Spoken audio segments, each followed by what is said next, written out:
ও আল্লাহ, আপনার কাছে জানতে চাই, তাহলে আপনি তো মৃত্যু তৈরি করলেন, মৃত্যুটাকে কেন আপনি সৃষ্টি করলেন? আমার আল্লাহ কয়, বান্দা, আমি আল্লাহ তাআলা মৃত্যু সৃষ্টি করার কারণ হইল মানুষ দুনিয়াতে যেই কর্মগুলা করবে, ইন্তেকাল করার পরে মানুষ যেন তার কর্মগুলার ফল ভোগ করতে পারে। আল্লাহ কেন নবীজির হাদিস, আমার নবী রাহমাতুল লিল আলামিন নবীজির প্রখ্যাত হাদিস বিশারদ হযরতে আব্দুল্লাহ ইবনে আব্বাস রাদিয়াল্লাহু তাআলা আনহু, জিনার উপাধি হইল রাইসুল মুফাসসিরিন, জিনাকে না মানলে বাংলাদেশ সহ সারা বিশ্বে যারা তাফসীর করে এই মুফাসসিরদের তাফসীরের সার্টিফিকেট বাতিল হয়ে যাবে। ওই আব্দুল্লাহ ইবনে আব্বাস রাদিয়াল্লাহু তাআলা আনহু বলে, আদ-দুনিয়াউ মাজরাতুল আখির, জবান মুবারকের কথা, এই দুনিয়াটা আখিরাতের শস্য ক্ষেত্র।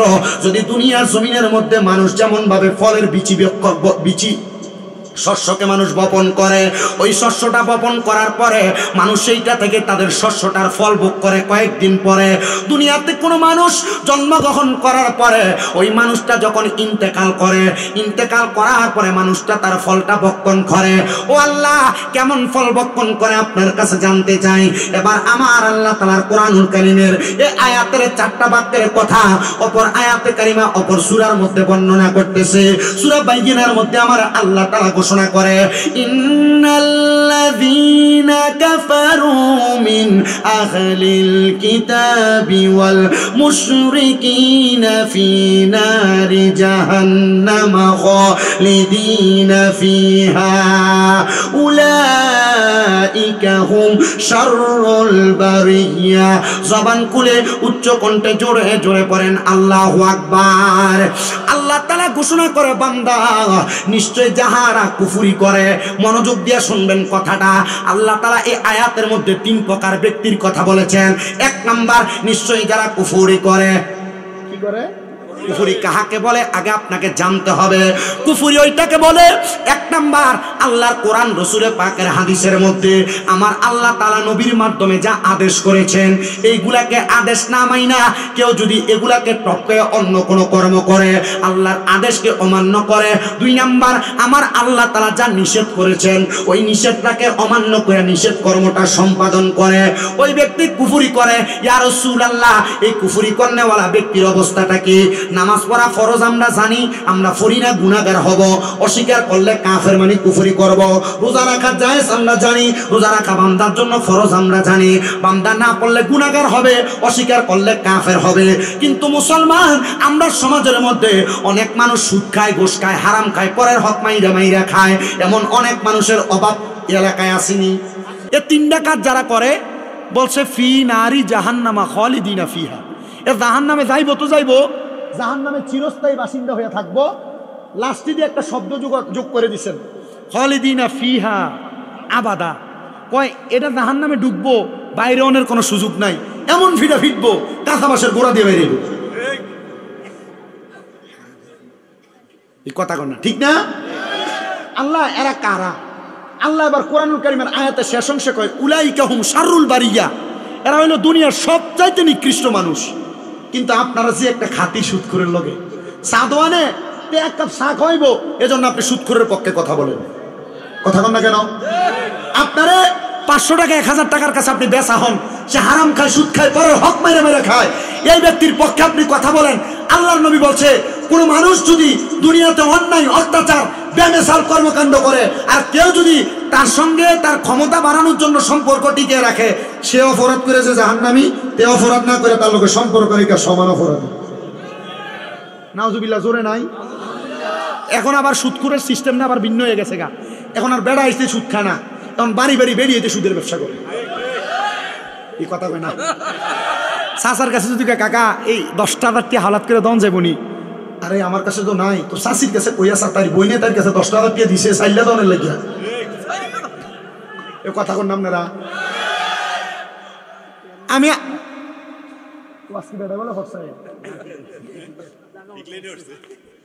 আছে না এমন বেরিয়ে বেটা নাই আপনার এলাকার? ও আমার অনকাল সুদের আর একটা ডিজিটাল সিস্টেম হয়েছে। এলাকার সুদ খেলে মানুষে জান না লেবো, এখন আর এলাকাটা সুদ খায় না, এককালীন 20 লাখ টাকা ব্যাংকে রেখে দেয়, মাসে মাসে তুই লেখা। এবারে যদি কিও কাকা আপনি কাম কাজ করেন না, চলেন কেমনে? আরে ওই পেনশন যে পাইছিলাম 20 লাখ টাকা ব্যাংকে রাখছি, মাসে মাসে তুললে খান। তো এটা কিটা তোলেন জোরে ক। সুদের আরেকটা ইন্টারন্যাশনাল নাম আছে, এটার নাম হলো FDR। কি আর ব্যাংকের কর্মকর্তার কাছে আমার এই ওয়াজ যদি যা চিন্তা করি তারা আমার কয় লাখ টিয়ার কয় কোটি টিয়া জানি অফার করে, হুজুর এই ওয়াজটা করি না। সুদের আরেকটা ন্যাশনাল নাম হইল DPS।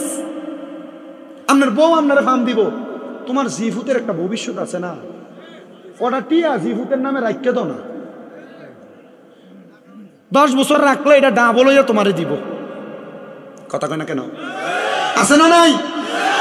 ইন্টারন্যাশনাল সুদখোর, ন্যাশনাল সুদখোর আর বিলের সুদখোর মানে গ্রামের সুদখোর সব এক। কথা কয় না ঠিক কিনা? এ সুদখোরে জানে এটার কারণে হারাম, এটার কারণে সে গুনাহগার হইতেছে, এটার কারণে সে জাহান্নামে দেব, তবু খায়। এটার একটা স্বাভাবিক উদাহরণ শোনেন আমরা এলাকার। অসুবিধা হবে আপনার? আর আমি যত তাড়াতাড়ি ছেড়ে দিয়ে যাবো, তবে আমি জানি না যে ম্যাজিকটোন মাইক। আমি মনে করছি যে যদি মাইকটা ভালো হয় তাহলে ওয়াজ সুন্দর হইব, যদি মাইক যদি উল্টা ফাল্টা হয় তাহলে ওয়াজ সুন্দর হইতো না।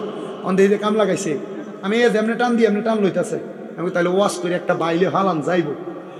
যেমনি আছে সাউন্ড এমনি ধরবি না, দূরে দূরে থাকবি, মোটামুটি সাউন্ড সুন্দর আছে, আর দরাদরির দরকার নাই, ঠিক আছে? খুব সুন্দর সাউন্ড।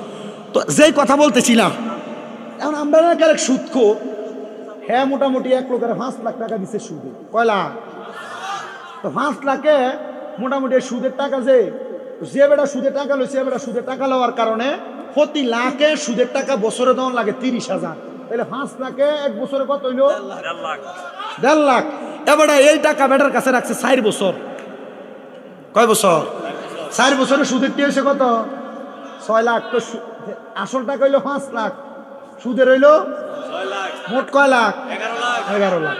তো যে বেটা ভুক্তভোগী সুদের টাকা লইছে, এবারে জায়গা বেচছে, সেটা ওই সুদখোরের কাছে যায়, ভাই আপনার টাকা দয়ে গেছে 11 লাখ, আল্লাহর হচ্ছে আমার থেকে 1 লাখ টাকা কম নেন, 10 লাখ নেন।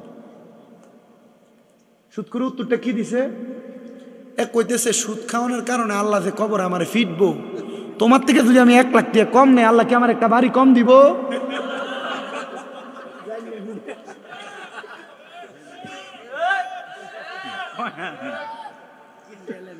আমি এই কথা শুনে হাসিয়াম না, বেটারে কোনো উত্তর দেম, আমার আর উত্তর নেই। পরে শুনিয়ে কয়দিন আগে আমরা এলাকার বিভিন্ন বিষয় নিয়ে এখন কথা হয়েছে, আমি যে কোন একটা বিষয় বেঠু দনে এই সুদখোরে এ ওয়াজ আরেক জায়গায় করোনার কারণে আমার বিপক্ষে সে কইতেছে না ঠিক আছে, তারও ধরনের দরকার। তো আমি আলহামদুলিল্লাহ আমার এলাকায় হিজবুর রাসূল একটা সংগঠন খুলে দিছি। আমার এই হিলফুল ফুজুল সংগঠনের ভিতরে সদস্য হলো 42 জন, যেটির বয়স মনে করেন মোটামুটি 16 থেকে 22 বছর 24 বছর পর্যন্ত। কয়জন? 42 জন। মসজিদে ঘোষণা দিয়ে দিছি, আজকে থেকে এই মসজিদ কমিটি সহ এলাকার ভিতরে কেউ যদি কোনো অপকর্ম করে, এটা তোমার বাঘ ফোক, তারে জনসম্মুখে বেয়াজ্জুত করা হবে। এখন জন হ্যাঁ কইছে, আমি মসজিদ মার্কেটে দাঁড়াইয়া শুধু কইছি রে এমনি এমনি যে এই কথা কইছি, কি করতাম আমনে কন আরে আমরা মসজিদ মার্কেটের সামনে নিয়ে সুন্দর কাপড়টা তোলা দিয়ে ফিরাটা দিই। আমি কইলাম না, হিলফুল ফুজুল সংগঠনের মূল উদ্দেশ্য এটা না, তারা সুন্দর করে বোঝা, যদি বোঝে তাহলে সুন্দর মতো তারা লাইনে আম, আর যদি না বুঝে এরপরে সিস্টেম করার লাইন আছে। আমি কইলাম ঠিক আছে, তাহলে এবার একদিন লাখ ফেয়ে দিয়ে গেলাম, কাকা আপনি বলে এই কথা কইছেন? কইছিলাম তো, আরে তোর কথা যে তুই স্বামী আমি বুঝছি না, আমি ওই আরেক স্বামী। কোন স্বামী? আমি কই শুধু আমার লোডটা লইতাল্লা না। তো পরে চিন্তা করলাম এই হারাম খুরদের এই কলবটা, ওই যে আল্লাহ বলছে খতামাল্লাহু আলা কুলুবিহিম ওয়া আলা সামঈহিম ওয়া আলা আবসারিহিম গিশাওয়া, আল্লাহ তাআলা এদের কলবটারে এমন ভাবে মুহর মেরে দিছে, এরা হারাম খায়, জানে এটা হারাম, হারাম জানার পরেও খায়। আল্লাহ কয় এদের ঠিকানা জাহান্নাম, আর এরা দুনিয়ার সবচাইতে বাজে লোক। আর আপনারা যারা এখানে বসছেন, আপনারা অনেকে এই সুদখোর ঘুষখোর দাওয়াত দিলে আগে ফাতে যেয়ে বসেন। কথা বলেন।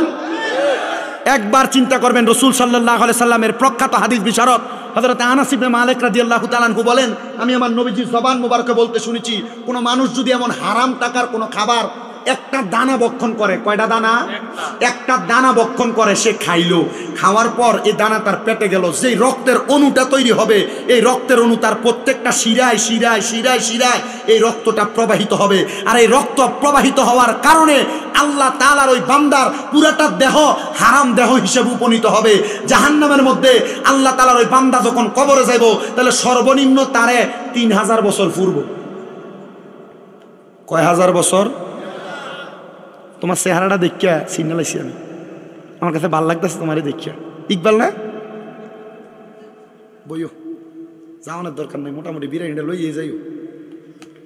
এটাই তো এটা কবুল করুক না, নতুন না পুরান। মূল কথার আলোচনার মধ্যে আসেন বাবারাম। টিয়া ফরে দিয়ান, ওই রাখ বন কেন বন হচ্ছে, টিয়া ফরে লম কি তো আমরা কি ওয়াজ চলতো না? টিয়া লইতা কইলে টিয়া হলাম যাবো, সিস্টেম আছে। তাহলে আমি আগে ওয়াজটা শেষ করি। কি কোন হুজুর? আমার ভাইয়েরা বাবারাম, গভীর মনোযোগ দিয়ে বয়ান শ্রবণ করবেন। আল্লাহর নবী রাহমাতুল লিল আলামিন নবী আমার বলে, একটা হারামখোর পরের সম্পদ খাওয়ানো ব্যক্তি, মানে অপরের সম্পদের মধ্যে লক্ষণ নেওয়ালা ব্যক্তি, এই ব্যক্তিকে আল্লাহ তাআলা কবরের মধ্যে সর্বনিম্ন 3000 বছর জ্বালাইব। 3000 বছর। সাহাবায়ে কেরাম ডাক দিয়ে কয়, ইয়া রাসূলুল্লাহ, নবী গো, ও দয়ার নবী, মায়ার নবী, রাহমাতুল লিল আলামিন নবী, 3000 বছর কেন জ্বালাইব? নবী আমার বলতেছে, জাহান্নামের আগুনের রংটা হবে লাল। 1000 বছর জ্বালাইয়া জাহান্নামের আগুনটারে এবার সাদা বানাইবো। সাদা জাহান্নামের আগুনের মধ্যে 1000 বছর জ্বালাইয়া ওই আগুনটারে কালো বানাইবো। ওই কালো জাহান্নামের আগুনটার মধ্যে এবার আরো 1000 বছর জ্বালানোর পরে আমার আল্লাহ তাআলার ওই বান্দাটাকে তাকাসসুর নামক একটা জায়গার মধ্যে দাঁড় করানো হবে। ওগো নবীজি, ও দয়ার নবী, তাকাসসুর নামক জায়গার মধ্যে 3000 বছর পর যখন তাকে দাঁড় করানো হবে, তাকে কি মাফ করে দেওয়া হবে? নবী আমার বলে, উম্মত, না না না, ওই ব্যক্তিকে মাফ করা হবে না। তখন ওই ব্যক্তিকে বলা হবে, বান্দা হারাম খাওয়ার পরে, বান্দা দুনিয়াতে অপকর্ম করার পরে, কবরে আসার পরে 3000 বছর তোমাকে জ্বালানো হলো, এখন তুমি কোনো কথা বলতে চাইলে বলতে পারো। বান্দা তখন কোনো কথা বলবে না। তখন বান্দা একবার না, দুইবার না, 3বার তার জবান দিয়ে শব্দ বের করবে, হাজা মায়ে মায়ে মায়ে শব্দটা যখন ব্যবহার করবে, মানে বান্দা আল্লাহ তাআলার ফেরেশতাদের কাছে বলবে, একটু পানি দাও, আমার একটু পানি দাও। আল্লাহর নবী রাহমাতুল লিল আলামিন নবী আমার বলে, সোনারে উম্মতের দলেরা তাকে পানি দেওয়া হবে, কিন্তু দুনিয়ার পানি যেমন পানি তাকে এমন পানি দেওয়া হবে না। নবী গো, কেমন পানি দেওয়া হবে? রাহমাতুল লিল আলামিন নবী আমার বলতেছে, এমন পানি দেওয়া হবে, গরম লোহাকে আগুনের মধ্যে পোড়া দেওয়ার কারণে লোহাটার রংটা যেমন কয়লার মতো হয়ে যায়, এমন একটা লোহার গরম পাত্রের মধ্যে অন্যান্য জাহান্নামীদের রক্ত এবং পুষ দিয়া বান্দাকে দেওয়া হবে খাওয়ার জন্য, যেটাকে হাদিস শরীফের মধ্যে তিনাতুল খাবাল বলা হয়। এই তিনাতুল খাবাল, রক্ত পুষ, আপনি যদি হারাম খান, বেআমল হন, ওই কবরের মধ্যে যাওয়ার পর পান করা লাগবে। নবী গো, দুনিয়াতে একটু পানির মধ্যে পোকা পড়লে আমরা তো পানিটা পান করি না। আর আল্লাহর হাবিব বলে, ওই সময় হারামখোর ব্যক্তি, গুনাহগার ব্যক্তিটা ওই পানিটা যখন পান করবে, পানিটা পান করার সাথে সাথে তার জিহ্বাটা সহ পেটের নাড়ি বুড়িগুলা তার পায়খানার রাস্তা দিয়ে নিচে পড়ে যাবে। ও মায়ার নবী, নবী গো, এমন অবস্থা কবরের মধ্যে হবে। নবী আমার কয়, কিন্তু না, যদি ইমানদার হয়ে মারা যায়, রহমতের ফেরেশতারা আহলান ওয়া সাহালান, মারহাবান মারহাবান, দুয়ুফুল্লাহ, দুয়ুফুর রহমান বলে কবরের মধ্যে স্বাগতম জানাইবো। ও মুসলমান, একবার নিজে নিজের বিবেককে প্রশ্ন করো। রাত্রবেলা ঘুমাইলে ঘরের মধ্যে যা চিন্তা করবা, তুমি কবরে গেলে এমন কঠিন আযাবের সম্মুখীন হবা, নাকি কবরে গেলে আল্লাহর মেহমান হিসেবে স্বাগত পাইবা?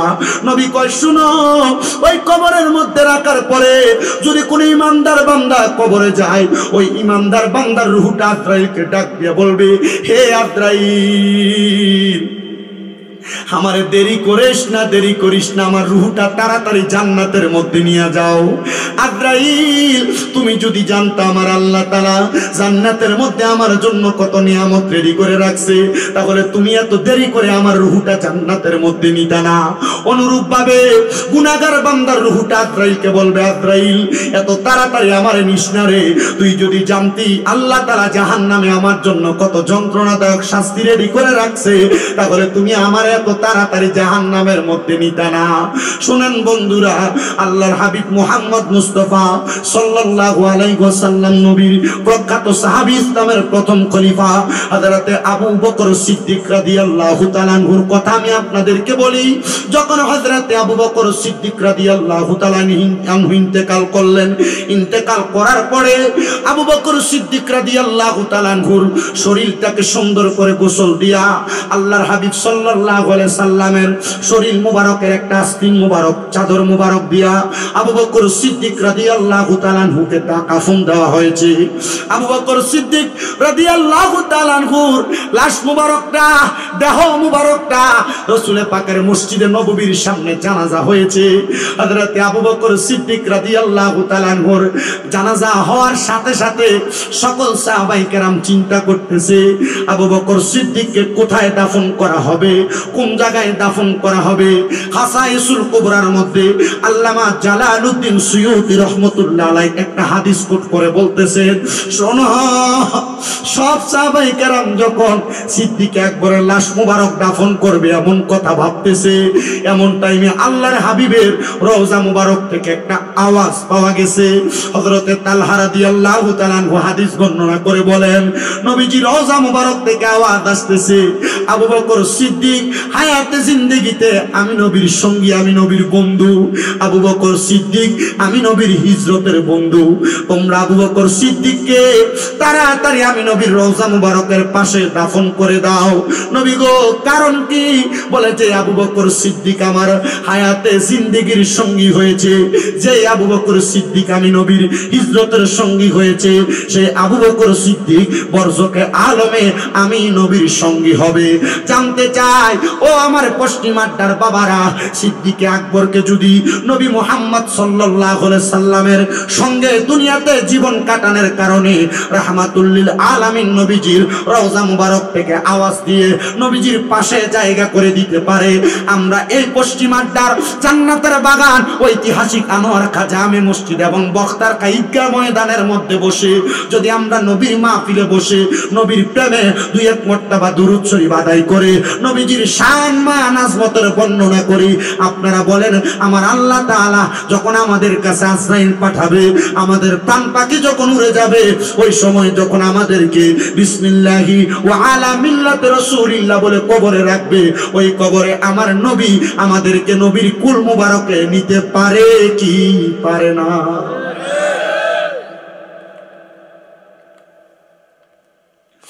নবীজির কলিজার টুকরা প্রাণের সাহাবা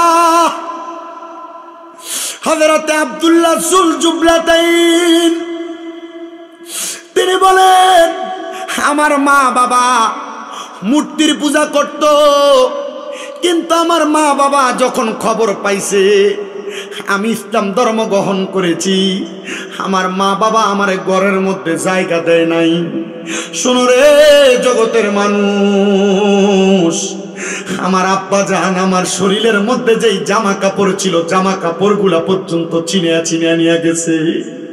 আমি দৌড়াইয়া আমার মা যে ঘরের মধ্যে পূজা করে, মূর্তির পূজা করে, ওই ঘরের মধ্যে যাইলাম। আমার মা আমার দিকে একবার তাকে আর একবার মাথা তুইলা তাকায় না, ডাক দিয়া কয়, কিরে সন্তান তোমার শরীরের মধ্যে কাপড় কোথায়? আমার মাকে আমি জবাব দিয়েছি, আম্মা জান ইসলাম ধর্ম গ্রহণ করার কারণে আমার আব্বা জান আমার শরীরের কাপড়গুলা ছিঁড়ে ছিঁড়ে নিয়ে গেছে। আম্মা জান যে কাপড় দিয়ে মূর্তিটাকে মুছতেন ওই কাপড়টা খুইলা হযরতে আব্দুল্লাহকে দান করে দিছে। যারে বাবা আমি মা তুই সন্তানকে কিছুই দিতে পারলাম না, আমার এই কাপড়টা দ্বারা আমি তোরে সহযোগিতা করলাম।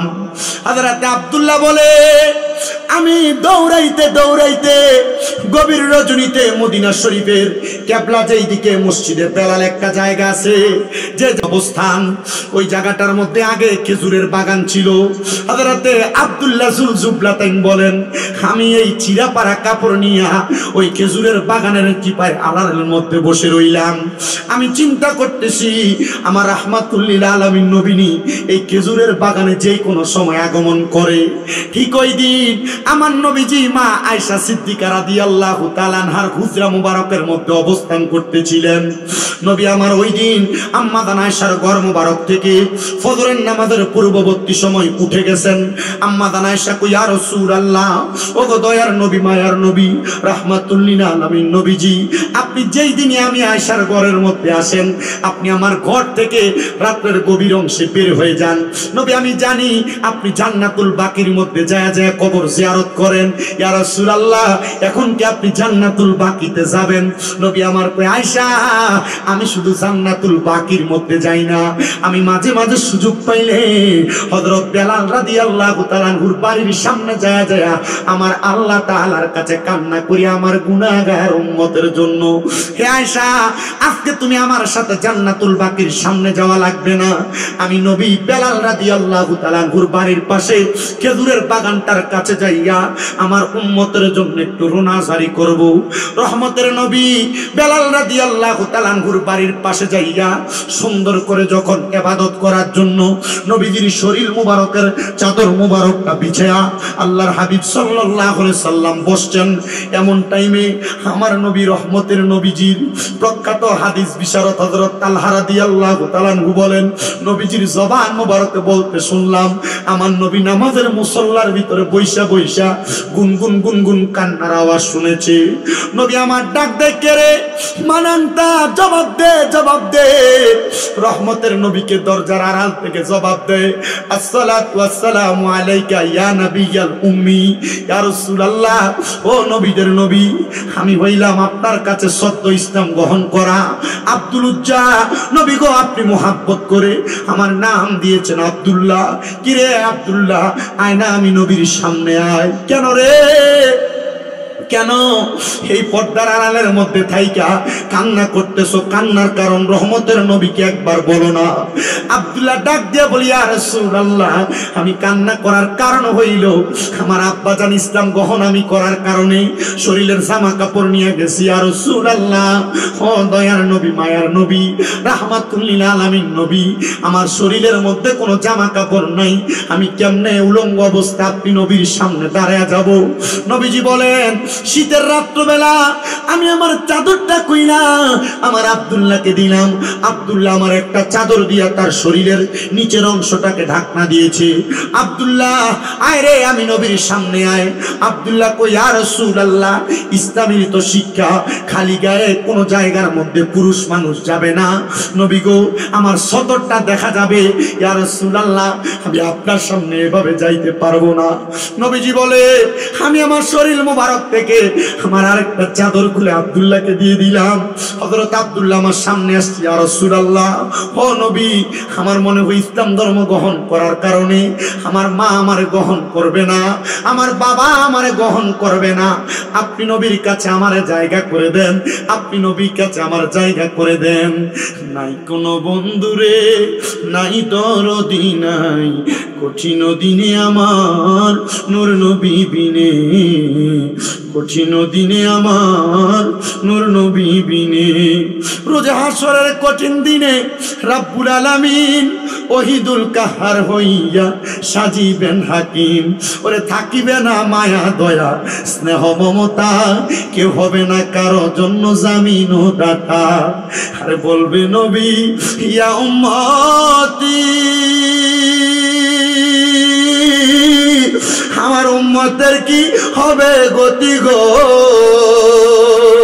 সাজদায় পড়ে বলবে নবী, ইয়া রাব্বি, আমার উম্মতের কি হবে গতি গো? আমার উম্মত উম্মতেরে মাফ কইরা দাও, আমি নবীর কারণে কঠিন দিনে আমার নূর নবী বিনে, কঠিন দিনে আমার নূর নবী বিনে। আব্দুল্লাহ কই নবী গো, ইয়া রাসূলুল্লাহ, মায়ার নবী গো, আমি কার কাছে যাব? নবী আমার কই আব্দুল্লাহ, এখন তো শরীরে পোশাক, আমি নবীর মসজিদে নববীর ভিতরে আহলে সুফা নামক অনেক সদস্যরা আছে, যারে আব্দুল্লাহ যা, এদের সঙ্গে যাইয়া ফজরের নামাজের প্রস্তুতি গ্রহণ করো। আব্দুল্লাহ কই নবীজির জবান মুবারকের কথা শুই না আমি মসজিদে নববীর মধ্যে প্রবেশ করলাম। আল্লাহর হাবিবের সাহাবাই কেরাম আমার দিকে তাকায়া তাকায়া, আমার দিকে তাকায়া তাকায়া মুস্কি মুস্কি হাসে। আমি জিজ্ঞাসা করলাম, এরে সাহাবীরা কেন এমন ভাবে মুস্কি মুস্কি হাসো, কারণটা কি একবার বলবা?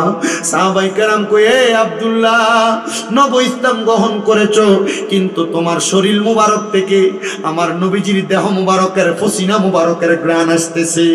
আব্দুল্লাহ কয়, এ মানুষ, আমার শরীর থেকে নবীজির দেহের গাম মুবারকের ঘ্রাণ কেন আসবে না? শোনো শোনো শোনো, আমার শরীরের মধ্যে যেই দুইটা কাপড় দেখো, এই কাপড়গুলা আমার রাহমাতুল লিল আলামিন নবীর শরীর মুবারকের কাপড়। হযরতে সাহাবায়ে কেরাম বলে আমরা বড় বিমোহিত হয়ে গেলাম, কিরে আব্দুল্লাহ নবী ইসলাম গ্রহণ কইরা নবীজির চাদর মুবারক পাইলো আর আমরা পাইলাম না। ওরে বাজারের সাদা মার্কিন আমার অঙ্গে না লাগাইও, মুর্শিদের পুরান চাদর দিয়া আমার কাফন পরাই দিও, যাইতে আমায় সঙ্গে নিও, আর কোন দন চাই না বাগদাদি, আর কোন দন চাই না লতিফি, যাইতে আমায় সঙ্গে নিও। সাহাবায়ে কেরাম কই, দুই জুব্বার মালিক হইলা রে। এবার সবাই আর আব্দুল্লাহ কইয়া ডাকে না, ডাক দেয় আব্দুল্লাহ সুবলাতাইন, মানে দুই জুব্বার মালিক। আব্দুল্লাহ কয়, নবীজি ফজরের নামাজে আগমন করেছে, ফজরের নামাজ আগমন করার সাথে সাথে রাহমাতুল লিল আলামিন নবীজি মসজিদে নববীর মধ্যে আগমন করেছে। এমন টাইমে তাবুকের যুদ্ধের আহ্বান, কে যাবি রে নবীর সঙ্গে যুদ্ধে? সবার আগে ওই আব্দুল্লাহ হাত তুলে কই, ইয়া রাসূলুল্লাহ, অনুমতি দিলে আমি আপনার সঙ্গে যুদ্ধে যাব। কিরে নতুন মাত্র ইসলাম গ্রহণ করেছো, এখন কেন যুদ্ধে যাইবা, কারণ বলো না। ইয়া রাসূলুল্লাহ, ওগো মায়ার নবী, আপনি না বলেছেন যুদ্ধের ময়দানে কেউ যদি শহীদ হয়ে যায় সেই ব্যক্তির মরণে কোনো ভয় নাই, কবরে কোনো ভয় নাই, হাসরে কোনো ভয় নাই, ফুলসিরাতে কোনো ভয় নাই, ডাইরেক্ট জান্নাত তার জন্য ওয়াজিব হয়ে যায়। ও নবীজি, আমি চাই এমন মরণ চাই, তবে নবী গো, যুদ্ধের মধ্যে যাইয়া যদি আমি আব্দুল্লাহ শহীদ হইয়া যাই, আপনি নবী আমার একটা ওয়াদা দেন, নবী গো আমি যুদ্ধে যাইতে আমার কোনো দ্বিধা নাই। নবীজি মুস্কি মুস্কি হাসে। নবীজি কয়, আব্দুল্লাহ, তাহলে আমি বলবো না, আমার মিম্বরে দাঁড়ায় তুমি আব্দুল্লাহ তোমার আশাটার কথা সবার সামনে বলো। আরে আমার নবী জানে আব্দুল্লাহ কি বলবে। আব্দুল্লাহ নবীজির মিম্বরের প্রথম মিম্বরে দাঁড়ায়া ডাক দিয়া কই, ইয়া রাসূলুল্লাহ, আমি যুদ্ধের ময়দানে যদি শহীদ হয়ে যাই, আপনি নবী বলেন না আমার শরীর মুবারকের মধ্যে যেই দুইটা চাদর দেখা যায়, ও মায়ার নবী, এই দুইটা চাদর আমার মরণের পরে আপনি কাপন পরে দিবেন, কাপড়গুলা ধৌত করবেন না। নবী গো, আপনি আমারে ওই কবরের মধ্যে শোয়া দিবেন, আপনি নবীজি নিজ হাত মুবারকে আমি আব্দুল্লাহরে শোয়া দিবেন। কিরে কেন রে, কেন? আব্দুল্লাহ সুবলাতাইন বলতেছে, একটা কারণে, রাহমতের নবী যেই কবরের মধ্যে আসবে, ওই নবীজি কবরে আসলে আমি আব্দুল্লাহর কবরের মধ্যে মুনকার নাকির সওয়াল করার জন্য আসবে না। আর রাহমাতুল লিল আলামিন নবীজি ঠিক একইভাবে যুদ্ধের ময়দানে আব্দুল্লাহ শাহাদাত হওয়ার পরে আমার নবী নিজে নিজে হযরত আব্দুল্লাহকে কবরে নামাইছে। আমার নবীজি নিজে আব্দুল্লাহর কাফন পরাইয়া দিছে। আর সাহাবায়ে কেরাম কয়, দেখছুনি আব্দুল্লাহর মতো নব মুসলিমের জীবনটা ধন্য হয়ে গেছে। কারণ রাহমাতুল লিল আলামিন নবীজির নিজ হাত মোবারকে আব্দুল্লাহর কবরের মধ্যে শোয়াইছে। হায়রে, এমন জীবন যদি তুমি গঠন করতে পারো, তোমার জীবনের মধ্যে আমল আখলাকে সুন্নত নাই, তোমার জীবনের আমল আখলাকের মধ্যে নবীর পথ মত অনুসরণ নাই। আল্লাহর নবী আল্লাহর কোরআন থেকে জানায়া দেয়, ইন্নাল্লাযীনা আমানু ওয়া আমিলুস সলিহাতি উলাইকা হুম খায়রুল বারিয়া।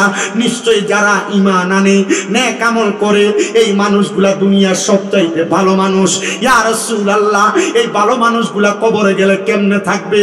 আমার নবী আল্লাহর কোরআন থেকে জানায়া দেয়, জাযাউহুম ইনদা রাব্বিহিম, আল্লাহ তাআলা তাদেরকে জাযা দিব।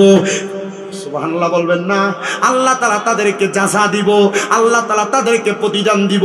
ইনদা রাব্বিহিম জান্নাতু আদনিন, ওই জান্নাতের নাম হলো জান্নাতুল আদন। তাজরি মিন তাহতিহাল আনহার, ওই জান্নাতের নিচে দিয়ে নহর প্রবাহিত হবে। ওই জান্নাতের নিচে দিয়ে শুধু নহর প্রবাহিত হবে না, ওই জান্নাতের মধ্যে বান্দা একদিন, দুই দিন, তিন দিন থাকবে না। খালিদিনা ফিহা আবাদা, ওই জান্নাতের মধ্যে বান্দা চিরস্থায়ী বাসিন্দা হয়ে থাকবে। ও মায়ার নবী, ও দয়ার নবী, তাহলে আমরা যদি পাক্কা ইমানদার হয়ে মারা যাই, আমাদের মরণের পরে কবরের মধ্যে আপনি রাহমাতুল লিল আলামিন নবী আসবেন কিনা? হ্যাঁ হ্যাঁ মুসলমান শোনো, যদি তুমি ঈমান এবং আমলটা নিয়ে কবরে যাইতে পারো, তোমার কবরের মধ্যে বিসমিল্লাহি ওয়া আলা মিল্লাতে রাসূলিল্লাহ বলে যখন তোমার শোয়া দেওয়া হবে, ওই কবরের মধ্যে রাহমাতুল লিল আলামিন নবী হাজির হইয়া তোমাকে জান্নাতের আলা মাকাম পর্যন্ত পৌঁছে দিবে। হুজুর কেমনে জানতে চাই? আল্লাহ তাআলার পয়গম্বর হযরতে জাকারিয়া আলাইহিস সালাতু ওয়াস সালাম বলে, আমার স্ত্রীর গর্ভের মধ্যে আল্লাহ তাআলা কোনো সন্তান দেয় না। আমি ডাক দিয়ে বললাম, স্ত্রী তুমি চাইতে পারো আমার আল্লাহ তাআলার কাছে, আপনারা একটা জবানও বন্ধ রাখবেন না। আপনারা বলেন, আমার আল্লাহর কাছে চাইলে আল্লাহ বান্দাকে দিতে পারে কি পারে না? মুহাব্বতে বলেন, পারে কি পারে না?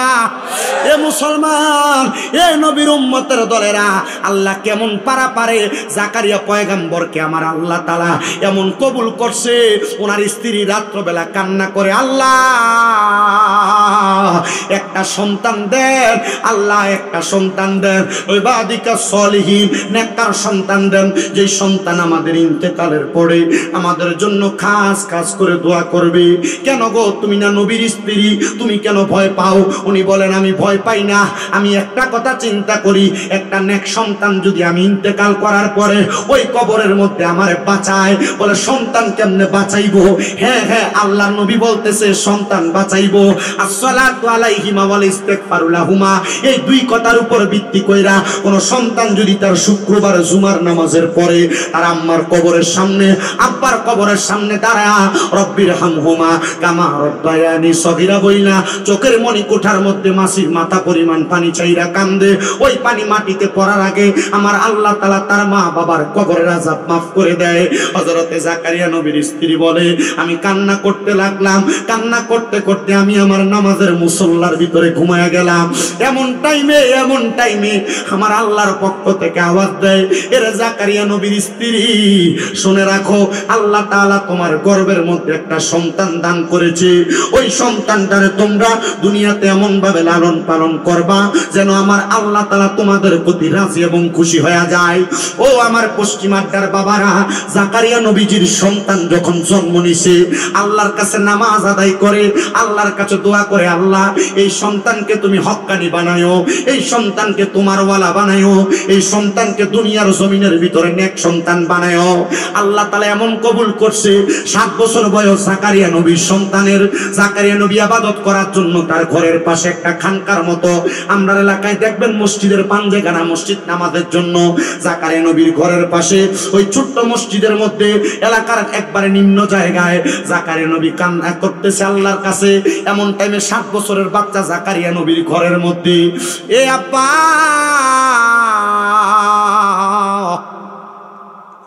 আব্বা গো, আপনি যে এই ঘরের মধ্যে বসে বসে কান্না করেন, আপনার চোখ দিয়ে বেয়ে বেয়ে পানি পড়ে, আপনি না আল্লাহ তাআলার পয়গাম্বর, আপনি কেন কান্দেন? জাকারিয়া পয়গাম্বর কয়, বাবা ইন্তেকাল যখন করবা, একটা মানুষ যখন মারা যায়, মারা যাওয়ার পরে তার কবর থেকে জান্নাত পর্যন্ত যে একটা দূরত্ব, কবরের পরে হাসর, মিজান, ফুলসেরাত, এই তিনটা জায়গার যে দূরত্ব, এই দূরত্বটা পার করার যেই বাহন আছে, মাধ্যম আছে, মনে করেন এই পশ্চিম আড্ডা থেকে আড্ডা বাজারে যাইতে গাড়ি লাগে, অটো লাগে না, গাড়ি লাগে, যে কোনো মাধ্যম বাহনে করে করে যান। হযরতে জাকারিয়া পয়গম্বর বলে, সন্তান শোনো, কবর থেকে ওই জান্নাত পর্যন্ত যাওয়ার একটা বাহন আছে, ওই বাহন আর অন্য কোনো কিছু না। বলে, আব্বা ওই বাহনটা কি? ওই বাহনটার নাম হলো চোখের পানি। জাকারিয়া পয়গম্বর বলে, আমি আমার সন্তান 7 বছর বয়সের নিয়া আমি আবার তার কোলের মধ্যে করে নিয়ে বাড়িতে গেলাম। অল্প কিছুক্ষণ পর আমার সন্তানকে খুঁজে পাওয়া যাচ্ছে না। 1 দিন না, 2 দিন না, 3 দিন না, একটানা 7 দিন পর্যন্ত আরবের ভূমির কোনো জায়গা আমি বাদ রাখি নাই। প্রত্যেক পাহাড়ের গুহায় গুহায়, খেজুরের বাগানে বাগানে, বাড়ি বাড়ি আমি আমার সন্তানকে তালাশ করেছি। একটানা 7 দিন পর্যন্ত তালাশ করেছি। জাকারিয়া পয়গম্বর বলে, আমি ক্লান্ত হয়ে আমার বাড়ির পেছনের অংশে খেজুর গাছের সাথে হেলাম দিয়া বসে রইলাম। চক্ষুটা বন্ধ করার সাথে সাথে আমার আল্লাহর পক্ষ থেকে আওয়াজ দেয়, এ পয়গম্বর জাকারিয়া, শোনো শোনো রে জাকারিয়া পয়গম্বর, তুমি যে তোমার সন্তানকে এত জায়গায় তালাশ করো, যেই ঘরের মধ্যে তুমি লুকিয়ে লুকিয়ে কান্না করো, ওই ঘরের মধ্যে একবার তালাশ করছুনি। জাকারিয়া নবী যে ঘরের মধ্যে ইবাদত করতেন, সন্তান হারানোর পরে সব জায়গায় খুঁজছে, শুধু এই ঘরে খুঁজে নাই। হযরত জাকারিয়া আলাইহিস সালাতু ওয়াস সালাম আল্লাহ তাআলার এই স্বপ্নের নজির পাই আল্লাহকে কয়, আল্লাহ হ্যাঁ অবশ্যই, তো আমি তো আমার এই ঘরে খুঁজি নাই। তা আমার আল্লাহ তাআলা জাকারিয়া পয়গম্বরকে কয়, যাও ওই ঘরে যা খুঁজো।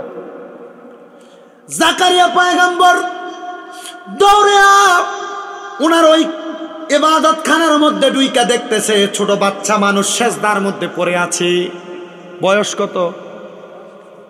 জোরে কর না। কত বছর? 7 বছর বয়স। জাকারিয়া পয়গম্বর ওনার ছেলেকে সেজদা থেকে উঠায়া ডাক দিয়া কই, কিরে সন্তান, এই জায়গার মধ্যে তো তুমি এমন ভাবে থাকার কথা না। জাকারিয়া পয়গম্বরের জীবনী পড়তে যে দেখলাম, উনি বলতেছেন ওনার সন্তানকে যখন সেজদা থেকে উঠাইছেন, চোখগুলা লাল আর বায়া বায়া পানি পড়তেছে। আমি জিজ্ঞাইলাম, কিরে সন্তান, তোমার চোখের মধ্যে কেন এত পানি দেখা যায়? জাকারিয়া পয়গম্বর কয়, আমি আমার সন্তানের জবাব শুনে বেহুশ হয়ে গেছি। ওই ছেলে ডাক দিয়ে কয়, আব্বা আপনি না বলছেন মরার পরে কবর থেকে জান্নাত পর্যন্ত দূরত্বটা পার করার বাহনের নাম চোখের পানি।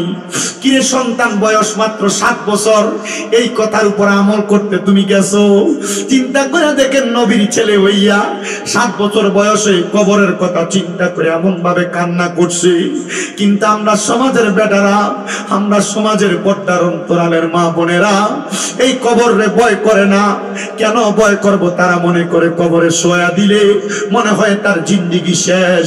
কিন্তু কবরের মাটি এত ভয়ঙ্কর, রহমতের নবী কয় হাসরের ময়দানে উপস্থিত কইরা ওই কবরের মাটি ডান বাম দিক থেকে এমন ভাবে চাপ দিব, সন্তান সহ্য করতে পারবে না। হায় রে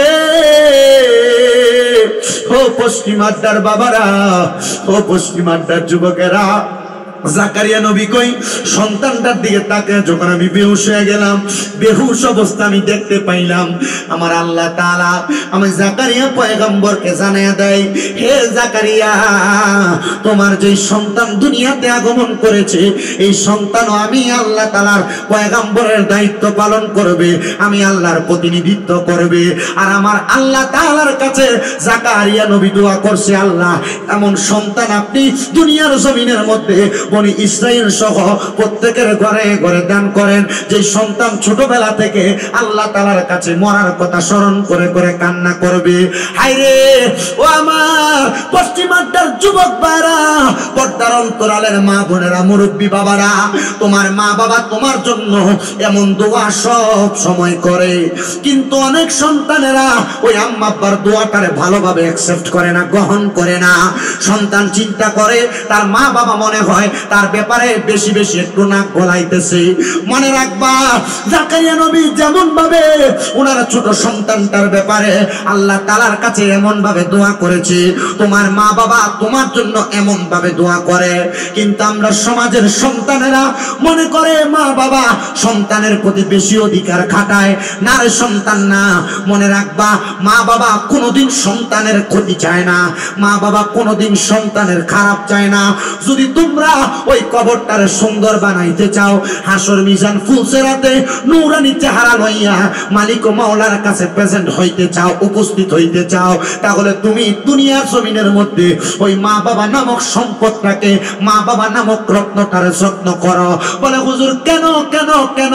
আরে মনে রাখবা আল্লাহর নবী রহমাতুল লিল আলামিন নবী কই উম্মতের দল, হে উম্মতের দলেরা, সাখাতুর রব্বি ফি সাখাতিল ওয়ালিদাইন, আম্মা আব্বার অসন্তুষ্টির কারণে আমার আল্লাহ তাআলা অসন্তুষ্ট হয়ে যায়, এই জন্য তাদেরকে সন্তুষ্ট করো। জাকারিয়া নবী কয় আমার ছোট ছেলে আমি জাকারিয়া পয়গম্বরকে 7 বছর পরে দুনিয়ার জমিনের মধ্যে এমন ভাবে খুশি করছে, আমি আমার আল্লাহ তাআলার কাছে দোয়া করার সাথে সাথে আল্লাহ আমার সন্তানটাকে নবুয়তের দায়িত্ব দান করেছে। তুমিও যদি জাকারিয়া নবীর সন্তানের মতো তোমার মাকে খুশি করো, দেখবা আমার আল্লাহ তাআলা তোমার মা বাবার খুশির কারণে এমন সম্পদ তোমার দান করবে। কিন্তু আজকের সমাজে অনেক ভাইয়েরা নিজেরা নিজেরা ঝগড়া করে তাদের মা বাপকে জুদা করে দেয়, আলাদা করে দেয়।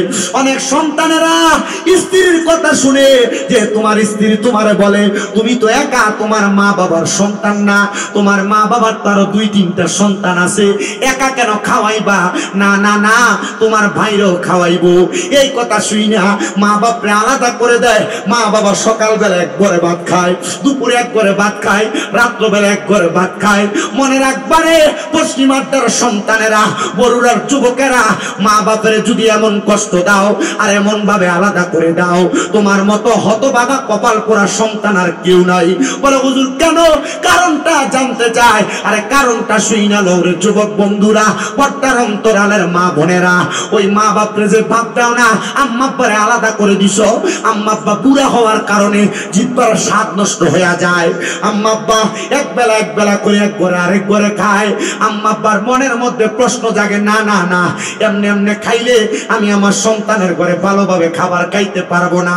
ডরে কোনো কিছু খাইতে মন চাইলে তুমি সন্তানরে কয় না, মা বাপ চিন্তা করে ফুটে যদি আমার ধমক দেয়, জানোনি এটা কিয়ামতের আলামত।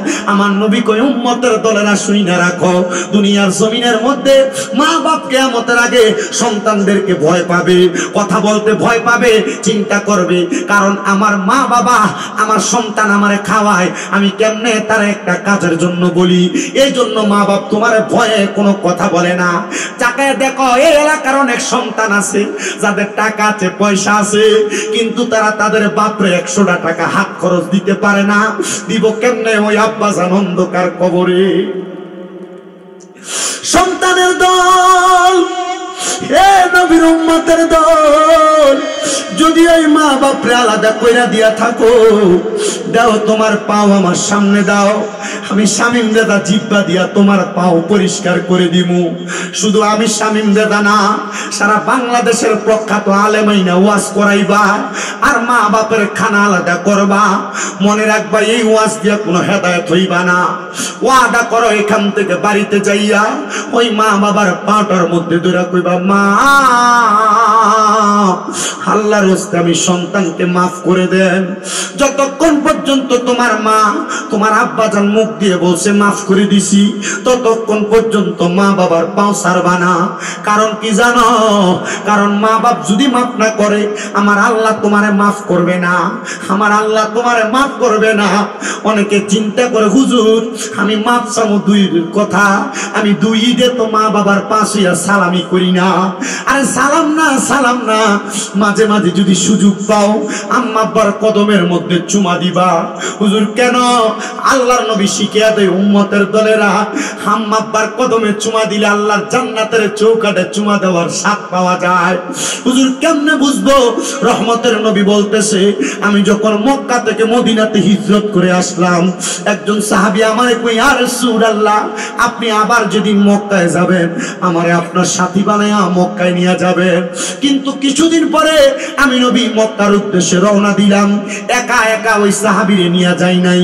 কিছুক্ষণ পরে ওই সাহাবী আমি নবীর সামনে আইসা হাজির হইয়া কয় ফিদাকা আবি ওয়া উম্মি ইয়া রাসূলুল্লাহ, আমার মা বাবা আপনার কদমে কুরবান হোক ইয়া রাসূলুল্লাহ। ও নবী আপনার সঙ্গে আমার কথা ছিল, আপনি যেদিন মক্কায় যাবেন আমারে মক্কায় নিয়ে যাবেন। নবী গো কেন আপনি আমারে মক্কায় নিতেছেন না? নবী কই সাহাবী গত 3 দিন তুমি মদিনাতে আসো না, আমি খবর নিলাম তোমার বাড়িতে তোমার আম্মা যেন সুস্থ, এই জন্য আমি তোমারে ফালায়া মক্কায় চলে যাই। সাহাবী কই ইয়া রাসূলুল্লাহ মক্কার চাইতে আমার মার দাম বেশি নাকি? আমার নবী বর্ণনা করে হুমা জান্নাতুকা, তোমার মা তোমার জান্নাত, মক্কাকেই তোমার মারে জান্নাতের সাথে তুলনা করছে। হুমা নারুকা, ওই মা বাবা তোমার জন্য জাহান্নাম, যদি মা বাপরে খুশি রাখো জান্নাত, যদি অখুশি রাখো জাহান্নাম। সাহাবী কয় নবী গো আমি কি মক্কার চৌকাঠে চুমা খাইতে পারবো না? নবী আমার কই সাহাবী বাড়িতে যাই আম্মা জানের কদমের মধ্যে চুমা দিবা। ইয়া রাসূলুল্লাহ কদমে চুমা দিতে চাই নাই, আল্লাহ তাআলার কাবাগরের চৌকাঠে চুমা দিতে চাইছি। ও নবী গো আমার নবী কয় আম্মা জানের কদমে চুমা দিলে আল্লাহর জান্নাতের চৌকাঠে চুমা দেওয়া সওয়াব পাইবা।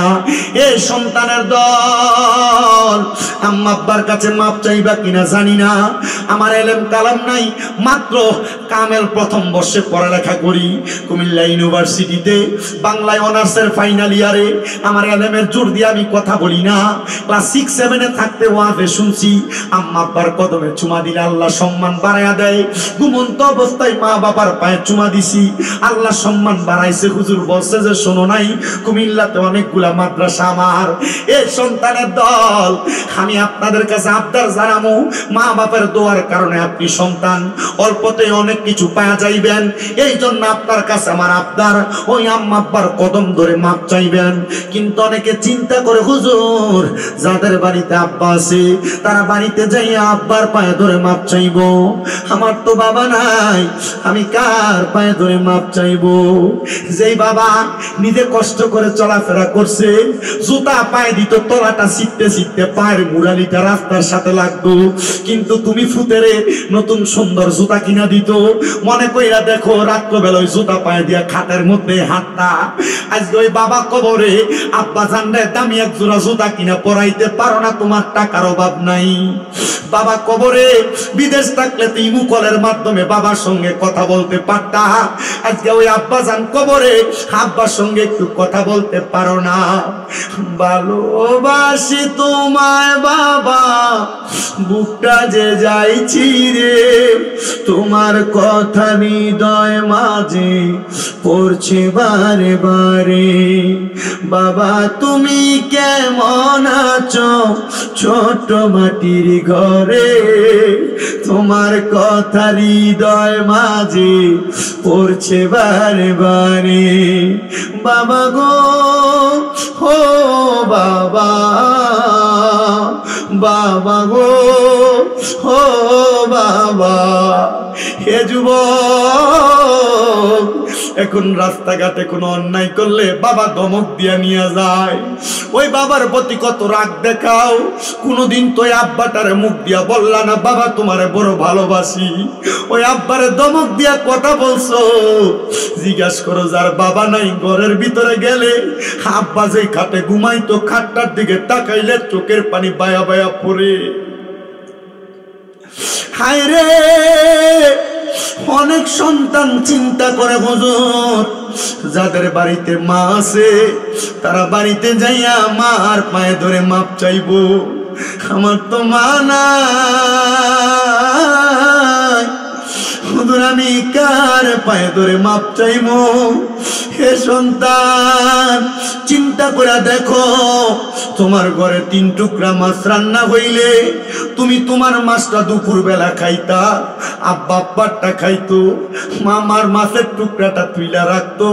আমার সন্তান রাত্রবেলা মজা করে ভাত খাইবো, মা জুলডি দিয়া ভাত খাইতো, মার কাপড়ের রাস্তাটা ছিঁড়া থাকতো, নতুন কোনো জামা কাপড় মা পরতো না, কাপড় রাস্তার মধ্যে 5-10 টাকা বাইন্দা রাখা তুমি স্কুল মাদ্রাসায় যাওয়ার সময় তোমার মা দিত। হায়রে, হে সন্তানের দল, হাইয়া কার জানি এমন মা দুঃখিনী অন্ধকার কবরে।